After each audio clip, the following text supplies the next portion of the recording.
Hello बच्चों। हिंदी व्याकरण की कक्षा में आप सभी का स्वागत है। आज हम इस कक्षा में कक्षा 2 का अध्याय 3 स्वरों की मात्राओं को पढ़ने जा रहे हैं।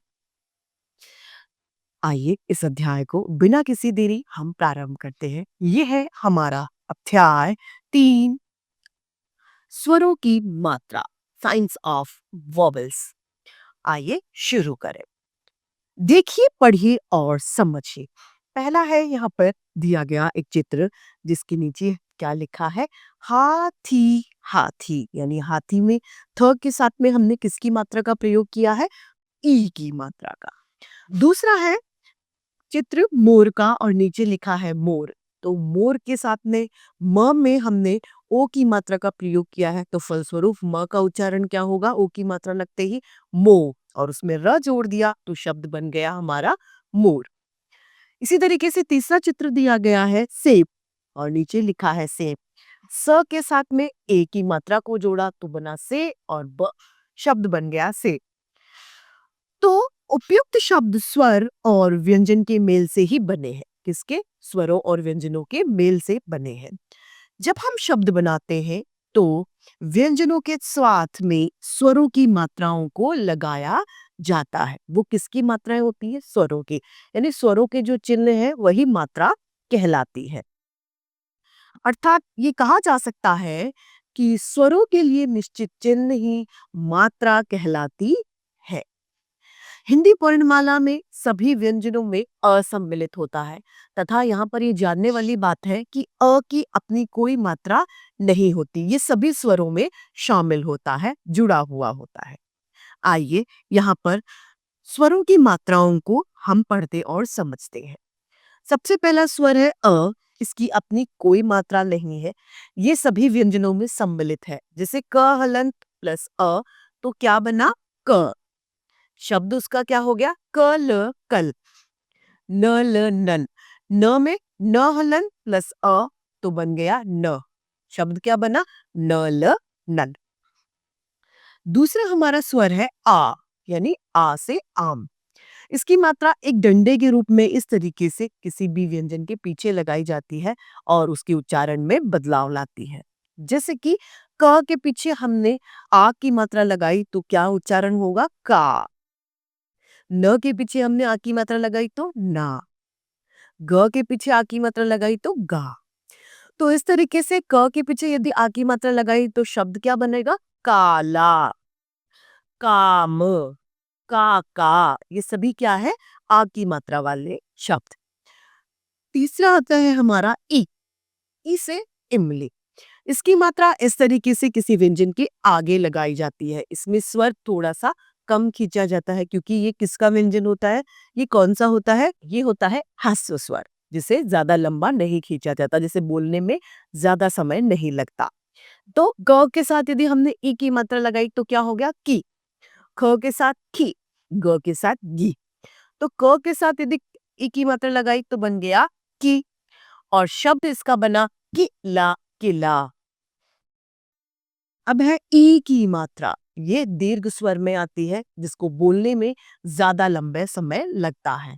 ये इस तरीके से किसी व्यंजन के पीछे से लगाई जाती है और उसके उच्चारण को प्रभावित करती है। जैसे कि क के साथ में यदि ई की मात्रा लगाई तो क्या बन जाएगा? की। न के साथ नी। स के साथ सी। अब क के साथ यदि ई की मात्रा लगाई तो की बन गया और इसका शब्द बन जाएगा कील, कील। न के साथ लगने से बन जाएगा नी, तो शब्द बनेगा नील, नील। आइए ऊ की मात्रा को समझते हैं। ऊ की मात्रा इस तरीके से किसी व्यंजन के नीचे लगाई जाती है। ऊ की मात्रा भी ह्रस्व स्वर में सम्मिलित है। इसके बोलने में इसको ज्यादा लंबा स्वर नहीं खींचना पड़ता, ज्यादा लंबा समय नहीं लगता। यदि क के साथ में हम ऊ की मात्रा को लगाते हैं तो क्या बनेगा? कु। न के साथ नु। स के साथ सु। यदि क के साथ में ओ की मात्रा लगाएं तो बनेगा कु और शब्द बन जाएगा कुल, कुल।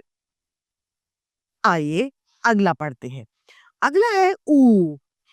ऊ ये दीर्घ स्वर में आता है क्योंकि इसको बोलने में ज्यादा समय लगता है तथा इसको मात्रा लगाने के बाद शब्द में जो उच्चारण किया जाता है तो स्वर को लंबा खींचा जाता है। ऊ ये इस तरीके से किसी व्यंजन के नीचे लगाई जाती है और उच्चारण को प्रभावित करती है। जैसे क के साथ यदि हमने ऊ की मात्रा लगाई तो बनेगा कू, न के साथ नू, प के साथ ग के साथ गू, इस तरीके से होता है। अब क के साथ यदि ऊ की मात्रा लगाई तो क्या बन गया? कू। शब्द क्या बना? कूप, कूप। अब है री की मात्रा।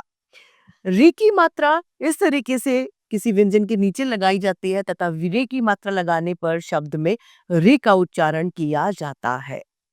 जैसे क के साथ रे की मात्रा लगाई तो बन जाएगा क्री, तो र का उच्चारण हुआ। न के साथ लगाए तो नृ। अब क के साथ यदि रे की मात्रा लगाई तो क्या हो जाएगा? क्रे। उदाहरण के लिए कृषक, कृषक। कृष्ण, कृष्ण। न के साथ नृप, नृप। आइए अगला पढ़ते हैं। एक एक ही मात्रा इस तरीके से किसी व्यंजन के ऊपर लगाई जाती है और शब्द को प्रभावित करती है, उच्चारण को प्रभावित करती है। यदि क के साथ एक ही मात्रा लगाई तो क्या बनेगा? के। न के साथ लगाने पर ने, स के साथ लगाने पर से। क के साथ एक लगाने पर बन जाएगा के, तो शब्द क्या बनेगा हमारा? केला, केला।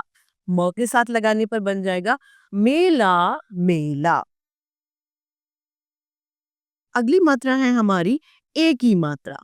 ये इस तरीके से किसी व्यंजन के ऊपर लगाई जाती है तथा उसके उच्चारण को प्रभावित करती है। यदि के क के ऊपर आई की मात्रा लगा दी जाए तो क्या बनेगा? कई। ठ के साथ लगाने पर ठय। तो आइए पढ़े।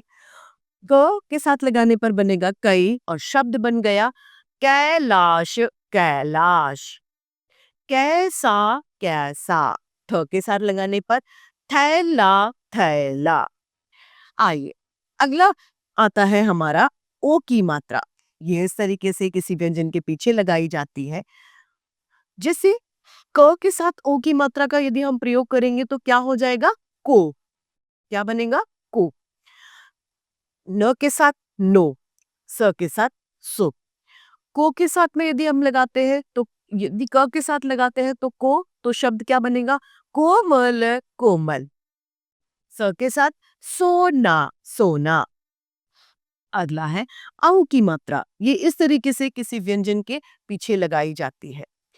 क के साथ औ की मात्रा लगाने पर बनेगा कौ। न के साथ लगाने पर नौ। तो क के साथ यदि औ की मात्रा लगाई तो क्या बनेगा? कौ। शब्द बन गया कौआ, कौआ। कौन, कौन। अब है दो अन्य अंग और अह। अंग और अह न तो स्वर होते हैं न ही व्यंजन, ये अयोग वहां में सम्मिलित होते हैं। अंग इस तरीके से किसी के ऊपर लगाया जाता है, जैसे क अंग, तो क्या हो गया? कम। इनको इसको उच्चारित करते समय किसका? कंठ का प्रयोग किया जाता है। जैसे कंग के साथ में अंग की मात्रा लगाई तो कंग, न के साथ लगाई तो नंग, तो कंगन, कंगन। नंगा, नंगा। गंगा, गंगा। ये सभी अंग की मात्रा के उदाहरण हैं। अब अगला है चंद्र बिंदु, जो इस तरीके से किसी व्यंजन के ऊपर लगाया जाता है जिसको उच्चारण में कंठ और नासिका दोनों का प्रयोग किया जाता है। जैसे पंग के ऊपर अंग की मात्रा लगाई तो बन जाएगा पंग। पंखुड़ी, पंखुड़ी इसका उदाहरण है। यहाँ पर ध्यान देने वाली बात है कि र के साथ उ और ऊ लगने पर ये इस तरीके से लिखे जाते हैं। यदि छोटा ऊ होता है तो इस तरीके से लिखा जाता है, जिसका उदाहरण है रुपया, रुस्तम। तथा बड़ा ऊ जब लगता है तो इस तरीके से लिखा जाता है रूमाल, रूखा इसका उदाहरण है। अनुनासिका तथा अनुस्वार वर्ण के ऊपर लगाए जाते हैं, जैसे कि कंचा, बंदर, आंख, गंगा, सांप इत्यादि। तो यहाँ पर ये अध्याय यही समाप्त होते हैं। आइए इसे एक बार जल्दी से ये जान ले कि इस अध्याय से हमने क्या सीखा। पहला, व्यंजन के साथ स्वर मात्रा के रूप में आते हैं। प्रत्येक मात्रा का एक स्थान निश्चित होता है। अस्वर की अपनी कोई मात्रा नहीं होती, ये हमेशा व्यंजनों में सम्मिलित होता है। अन्य सभी स्वरों की अपनी मात्राएं होती है, एक अ को छोड़कर। तो इसी के साथ में हमारा आज की हिंदी की कक्षा यही समाप्त होती है और ये अध्याय भी यही समाप्त होता है। फिर से हिंदी कक्षा में आप सभी के सामने ऐसे अध्याय लेकर आप सभी के सामने प्रस्तुत होते रहेंगे। आज के लिए इतना ही, फिर मिलते हैं। धन्यवाद।